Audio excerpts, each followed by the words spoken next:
Can the Penguins get their Hollywood ending tonight in Los Angeles? Hunter and I are going to preview the game against the Kings and more in this edition of the Locked On Penguins podcast right after this. You're Locked On Penguins, your daily podcast on the Pittsburgh Penguins, part of the Locked On Podcast Network, your team every day.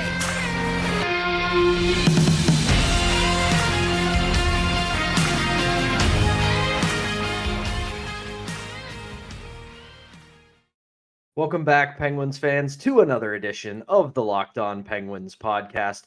I have returned. I am one of your hosts, Patrick Damp. You can follow me on Twitter at synonym for wet. Joined as always by the one and only Hunter Hodes, and you can follow him on Twitter at Hunter Hodes. You can also follow the show's Twitter at LO_Penguins. And we thank you for making this your first listen or watch of the day. We are free on YouTube as well as wherever you get your podcast. And Hunter, big night tonight, man. The Penguins can do something big. They can do something very big. They can sweep the California road trip as they head to Crypto.com Arena to take on a pretty darn good team in Los Angeles, because Kings are off to a very hot start. It's a younger team that has some legs and a lot of talent, but this is also going to be a chance for this Penguins team to exercise some demons, because whether it's the Staples Center, whether it's Crypto.com Arena, whatever we're calling it right now, it's been a little bit of a house of horrors for the Penguins, and you ran those numbers today. So how about you let everybody know just how tough it's been in Los Angeles for these Penguins? First off, like how people still say Heinz Field around here, I'm calling it the Staples Center in Los Angeles. That's how what it's been to me for as long as I can remember. That's for sure. Of all the names too, right? Like, and I'm not even talking about crypto. I'm talking about Staples. Like, of all the companies you wouldn't expect to have a big arena name, especially in Los Angeles, it's Staples. I know. It's always so, I guess, funny to me, but I'm still always going to call it Staples Center. But yes, the Penguins, I remembered that the last two games had not been good for them in Los Angeles, and those were true. The Penguins have been outscored 12-2 in their last two visits to Los Angeles. They have not won a game in LA since 2018. And this Kings team, my friends, this team is very good. They're one of the best teams in the Western Conference. They started out this season 7-2-2. They're very deep, especially at forward. Quentin Byfield has had a great start to the year.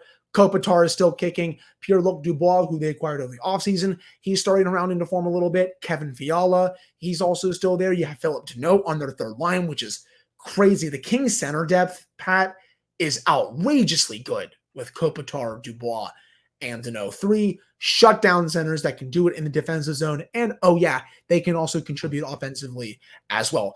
The Kings, I've said for the last couple of years, I like them, but they didn't have enough offensive oomph to really challenge a team like the Oilers.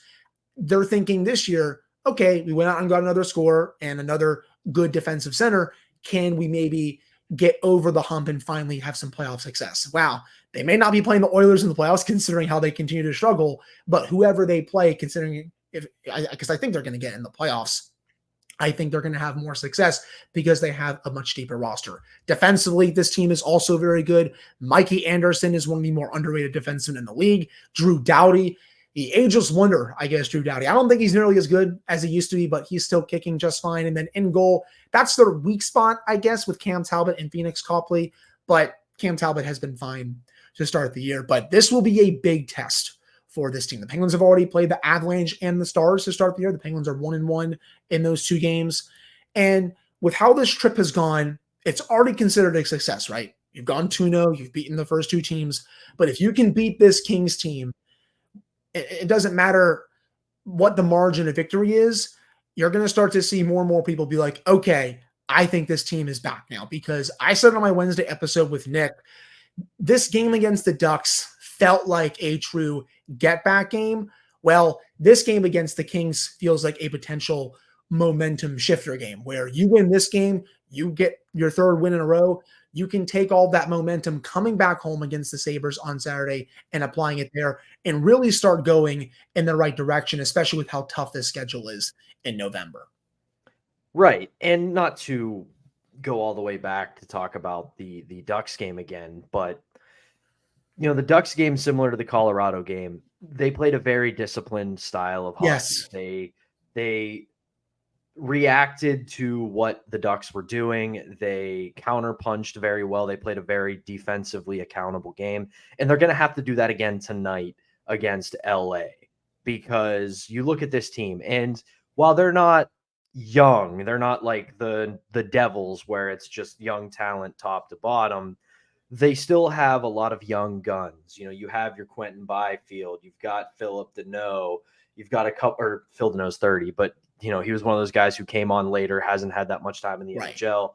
You've got PLD.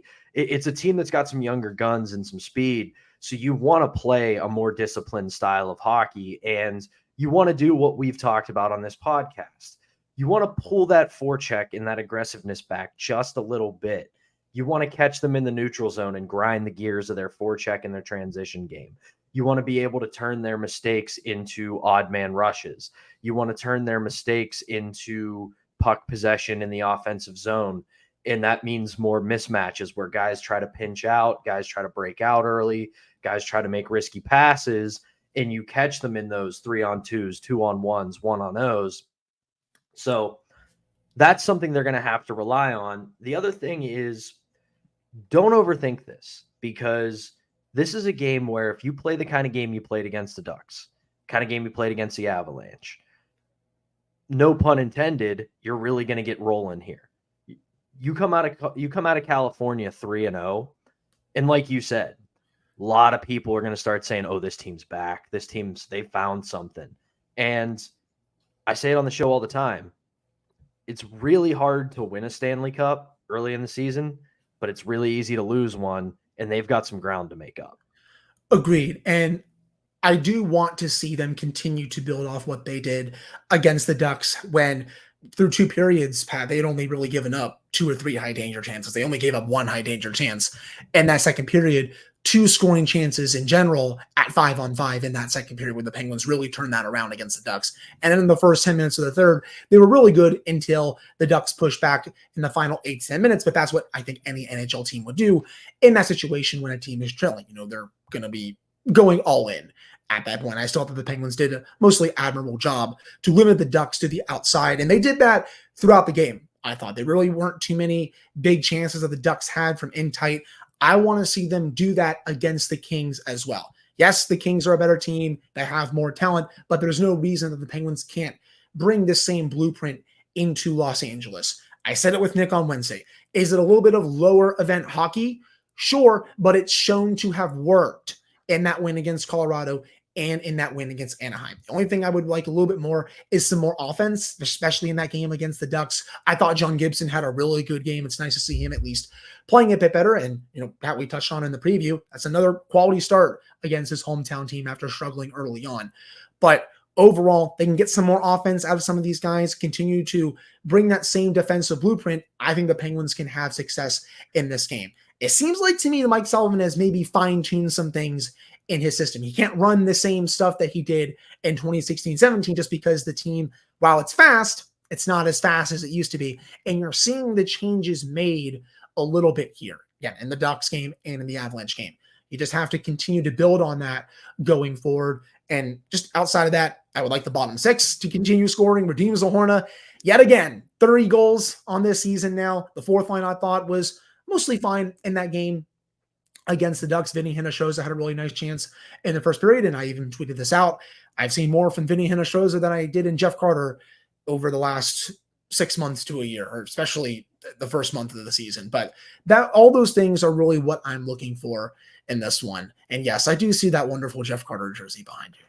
Yeah, and that's the last thing that I also think is I look at this matchup going into tonight is I have to give the advantage to the Penguins on the blue line, because I do think LA's top pairing probably better than the Penguins' top pairing. Mikey Anderson's good, man. He's awesome. Mikey Anderson's really good. Drew Doughty, like you said, defying gravity and defying time and reason, still very good. But then there's a drop-off. I like Gavrikov, think he's solid. Matt Roy's okay. Andreas Engeland, Jordan Spence. So this is the kind of matchup where this is the advantage you have to take. you want to play their top pairing to an even game. You want to just break even with them. If their top pairing on the ice is out there for 2, you want your top 6 to be out there for 2 and then win the game everywhere else. So that's the biggest thing that I'm looking for, is that the Penguins probably have the lineup advantage on the back end, which is just incredibly weird to say as a Penguins fan, that this team's advantage is its defense and not its offense. But that's the main thing I'm looking at. But we are going to have to talk about another big issue on the roster, and we will do so right after this. But first, we have to tell you about Jace. We spend a lot of time talking together, you and I, on this podcast, and we get fired up together on wins, losses, who starts, who sits, and I'm thankful for that connection that we have. But today, I want our chat to be just a little bit more personal. I just learned that you can get a 1-year supply of your medications, and if you realize what that means, it means bring on the extended travel, bring on the next supply chain issue, and you are still covered, my friends. You don't have to worry about whether or not you can refill your generics, your subscription, your prescriptions, and this is all possible because of Jace Medical. If you go online right now to jacemedical.com, you can receive your 12-month supply on your daily medication. And remember to use the promo code LOCKEDON at checkout for a discount. A verified customer had this to say about Jace: "I am thankful for this service. Supply chain issues caused me to cut my pills in half to have it. I ordered most of my daily meds with a year supply. I also ordered an antibiotic kit, and I feel secure now. Prices are lower than local pharmacies, and I highly recommend this for everyone." If you or someone you love would get some peace of mind by having a year supply of any daily medication, go to jacemedical.com and see if it's offered for you. Remember to use the promo code LOCKEDON for $20 off of your purchase. Welcome back to another edition of the Locked On Penguins podcast. I'm Patrick Damp, joined as always by the illustrious and incredible Hunter Hodes. One of the things that is not incredible or illustrious right now is the Penguins might find themselves in a jam between the pipes.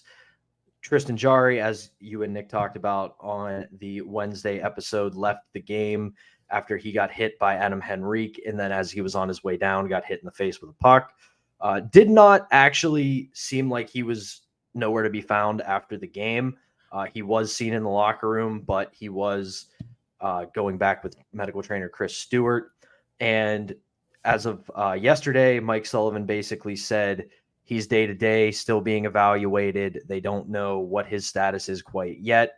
So this means it looks like tonight it's probably going to be, unless this changes close to game time, Magnus Hellberg between the pipes, and they're going to have to make an emergency call up for somebody. It's most likely, if I had to guess, be Garrett Sparks. I was going to go the other way for my guess. I was going to say Joel Blomqvist. You think it would be Blomqvist? I think he should get the call up, in my opinion, just because it'd be cool to see him with the big club. Again, he's not going to get the start in the game, but I think it'd be cool to see him just get the call up for the first time in his career. And I think he's been playing really well down Wilkes-Barre this year. I do agree. I think this is going to be Magnus Hellberg's game, unless Tristan Jarry is good to go. I think the Penguins may take it a little cautious with him to make sure that everything is okay. And man, I just feel for the guy because he was playing so well in that game. Pat, you and I said on the preview, we challenged him to have a good game in this one. And through almost those entire first 2 periods, he was playing lights out. And I know he didn't have to see a lot of high danger chances, but the saves that he did have to make, especially in the late stage of the second period when he got injured, I still don't even know how he made the save there after Adam Henrique bumped him in the head. It was an insane save by Jarry. And he was having quite the bounce back game against the Ducks, especially after what had happened the previous week in Pittsburgh. So I do hope everything is okay for Hellberg. I like the way he played in the third period. I thought he was pretty aggressive in that, but he also wasn't, I guess, swimming around, just looking nervous and all that stuff. Because sometimes when a goalie comes in cold, the goaltender can get a bit nervous. You're flopping around your net a little bit, but that was not Magnus Hellberg. He was poised. He was composed, stood tall to shooters, especially the Leo Carlson chance late in the third period. That was a really nice pass from Troy Terry to Carlson coming down the left side of the offensive zone. Hellberg's able to make the save there. If he can build off that, I do think the Penguins could potentially get good goaltending in this game, even though they're down to their third string goalie. And boy, it stinks that they're in this situation just because of the Jarry situation, that Alex Delkovich not being quite ready to come back yet. He is skating back in Pittsburgh, but isn't ready to come back just yet. But still, hopefully Jarry is good to go at some point here in the near future. And heck, maybe it is for this game against LA. Maybe Mike Sullivan will have an update later on in the day after this comes out. But hopefully everything is okay overall. Yeah, and that's, I can't really add much more about what Jarry did, just because he was playing really, really well. It was the bounce back we wanted to see from him. And the other thing is with Nedeljkovic, he is on injured reserve, right? And he's not eligible to come back for another 10 days. Mm-hmm. So he can't be back until November 19th. I will amend what I said about who I think is going to get the call up. I think if this is just a day-to-day kind of, he'll be back sooner rather than later, it probably will be Blomqvist, just because he's not going to play. He's going to just back up and practice. If it's going to be longer term, I think they will go with Garrett Sparks, because he has seen NHL action in the past. He has NHL experience, and they probably want Blomqvist to continue to start in Wilkes-Barre rather than have him come up and just sit on the bench in Pittsburgh, because that would kind of hinder the development they're hoping for him. So I think the call up is kind of dependent upon who or how long the injury to Jarry is. But I mean, overall, I do still think if they play the kind of game that they have been playing the last couple of weeks, and they stay defensively accountable, and they make the right decisions in the defensive zone and insulate the way they have been, it can help out Hellberg if he starts tonight. I keep wanting to say tomorrow for some reason. If he starts tonight, but end of the day, I mean, you hate to see this for Tristan Jarry, and I have been just as hard on him as anybody else, and It has been deserved. But the last two games, he has bounced back incredibly well. And I know San Jose is San Jose, but I said it after the game. If we're going to roast them for losing games they should win, we do have to credit them for winning the games they're supposed to win. So I have to credit Jarry for making the saves he's supposed to make. And then, like you were saying, until the injury last night, I said it on Twitter and I stand by it. Yesterday's game was the punk test. That was, this team came in, snatched your chain, and laughed about it. Are you going to push them back and take it, or are you just going to sit there and let them do it? And by all accounts last night, even though they didn't come out and beat them up and play crazy up-tempo hockey, they went into Anaheim and shut out the Ducks. And Tristan Jarry played a huge role in it. So it sucks for him. I really hope it's short term.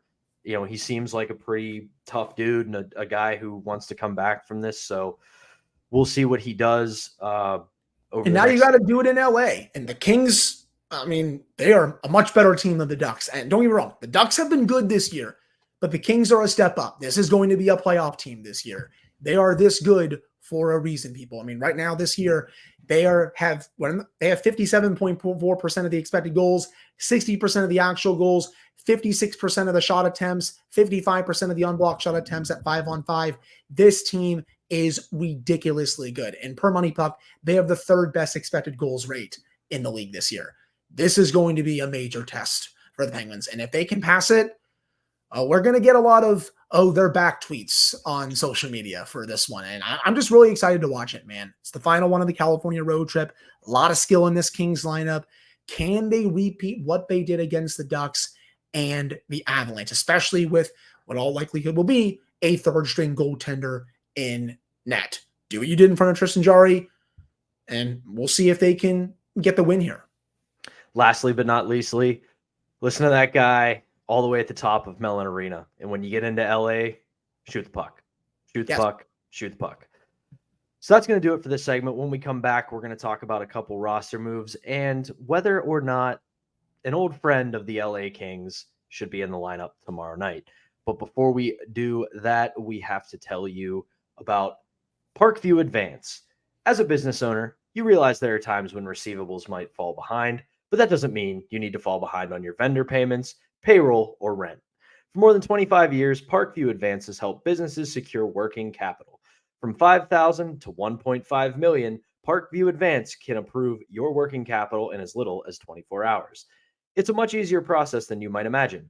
We invite the many entrepreneurs that are locked on NHL fans to learn more by giving us a call at 203-675-0071 or by going to parkviewadvance.com. If your business needs working capital, call Parkview Advance today. Parkview Advance, helping businesses with their working capital. Go to parkviewadvance.com. We're back here for the last segment of this edition of the Locked On Penguins podcast. I am Patrick Damp, back from his one episode hiatus, and I'm joined, as always, by the one and only Hunter Hodes. And we'll get the first one out of the way because it's a little less consequential than anything else. The Penguins announced today that Andreas Johnsson was put on unconditional waivers for the purpose of contract termination. So appears that they're just going to cut him loose and let him go about wherever he wants to go about for his career.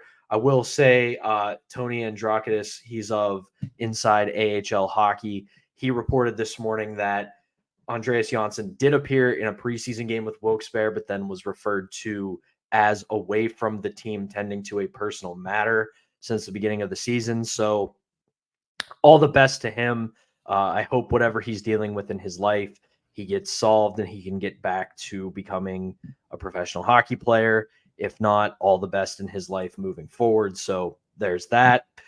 Kind of really thought that when they signed him, he could have been a guy to make a difference. But as we see, life happens and things always can often take precedent over hockey. I was right there with you, man. I was really excited when Kyle Dubas signed him over the offseason. He's had multiple seasons of double-digit goals at the NHL level, but just isn't the same player that he used to be. And I concur with you. I hope and wish for the best for him going forward with that personal matter. It just stinks because I had such high hopes for him heading into camp before all this happened.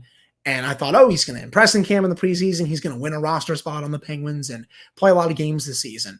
But nope, that didn't happen. Didn't have a good camp. Didn't have a good preseason. He was waived, honestly, pretty quickly throughout camp in the preseason. Just wasn't able to find a fit here with the Penguins. But as you said, all the best to him moving forward and hope that he can continue his career. And maybe it's on another NHL team, some other league overseas, something like that. Agreed. And, just wish all the best for him. And hopefully we can see him playing hockey somewhere in the next year or two. As we know, life happens. So let's get into the discussion that we have teased that we may have forced ourselves to have as this team finds themselves at 2-0 on the California road trip. And they have scratched Jeff Carter for 2 straight games. And, well, if they scratch him again tonight, it could be 3. But the 38-year-old forward, this is more than likely his last season in the National Hockey League. All signs point to he's probably going to either retire or just be done at the end of this season regardless. So this is more than likely his last stop in Los Angeles, where he has been a legend for them. He helped the franchise win its first Stanley Cup and then won another. He was a big-time goal scorer for the Los Angeles Kings, and he's beloved out there. Los Angeles Kings fans, even when they traded him, basically said, yeah, we get it. We're not a good team right now. Jeff Carter deserves better than this. Send him somewhere where he could maybe win another cup. So he finds himself in Pittsburgh. So what do you think, Hunter? Does BJC get back into the lineup tonight? No. And he shouldn't. I'm sorry. I understand this might be his last game in Los Angeles, might be his last time there. He's done a lot for that city and that organization, but with the way the Penguins have played since he was scratched, you cannot mess with the lineup. And based on the practice lines that we saw on Wednesday, he was still an extra alongside P.O. Joseph on defense, and it looks like he's going to remain a scratch for this game. I'll say it for the 100th time. Vinny Hinostroza has played really well since coming into the lineup for Carter. I've seen progress from the fourth line alongside Matt Nieto and Noah Chari. You don't want to screw with that just because, in older veteran player might be playing in LA where he's had a lot of success for the final time. You just don't do that. So in my opinion, no, he doesn't come back into the lineup. I understand why some people may want him to, but if the way the team is playing right now, the way it's humming with these last 2 games, you keep him upstairs, be like, you know what, Jeff? I know you may take this a bit harder considering it's one of your former teams, but we're still going to have to scratch you. The team is playing really well right now. The 4th line is clicking. We're going to have to put you upstairs for their game. We're going to get you back in the lineup at some point, but it's just not going to be right now considering the results that we're getting. Yeah, the romantic in me says do it, put him in the lineup, let him have his swan song. Because, like we talked about on the show, he's been a very loyal soldier. Right. The guys in the room absolutely love him. He's, by all accounts, a leader for this franchise right now. And I would love to see him just get the standing ovation and stand up on the bench and take a curtain call with the Penguins. But at the end of the day, I agree. I don't think you can mess with this. You're starting to finally find some consistency and some chemistry in your bottom 6. And that has been this team's boogeyman for the last year and a half. Their top 6 has been somewhere between good and elite, and the bottom 6 has just been terrible. And unfortunately, Jeff Carter at 38 doesn't have it anymore. And it pains me to say, because always been a big fan. I was excited when we got him. I think he's been one of the better players of this era, and you hate to see him go out like this. But right now, if the Penguins were, I'll add this too. If the Penguins were off to a better start this season, if they weren't playing catch up right now, I'd say, you know what? You're 2-0 on the road trip. You did well. Put him in the lineup. Who cares? If you take the loss, you take the loss. But right now, you need the points. You need the victory. You have to start stacking wins because you put yourself behind the 8 ball in the first month of the season. Right. Say if this team, because they play 11 games, right? Say if this team was 8-2-1, you've won the first 2 games on this trip. Okay, maybe you put Carter back out there. He gets his little homecoming, if that's the word you want to use, and boom. It doesn't matter if they win or lose, but he gets his homecoming. Okay, I can understand that, but they're still 5-6. They're 1 game below 500. You're trying to get back to 500. You're trying to get out of the basement of the Metropolitan Division because the Penguins, believe it or not, folks, they are still in last place in this division, one of the worst teams in the conference right now. You need all of the wins that you can get. So there's just no reason to mess with the lineup for, what's the word I'm looking for? Loyalty purposes, I guess. There's no reason to do it. So right now, I would continue to have him as a scratch. The 4th line has looked better since he's come out of the lineup. The 3rd line has also continued to look solid.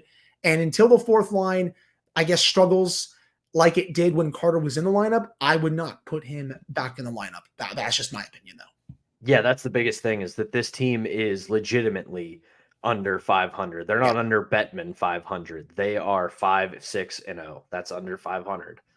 So, yeah, I mean, it sucks. It breaks my heart because I love the guy, and I wish I could see him get his no pun intended, because it's Los Angeles, curtain call. But you can't risk it right now. So that's going to do it for us on this edition of the Locked On Penguins podcast. We will be back tomorrow to recap this one, as well as get you set for when the Buffalo Sabres come to town on Saturday night. So enjoy one more night of late night hockey, and we will talk to you once again on Friday.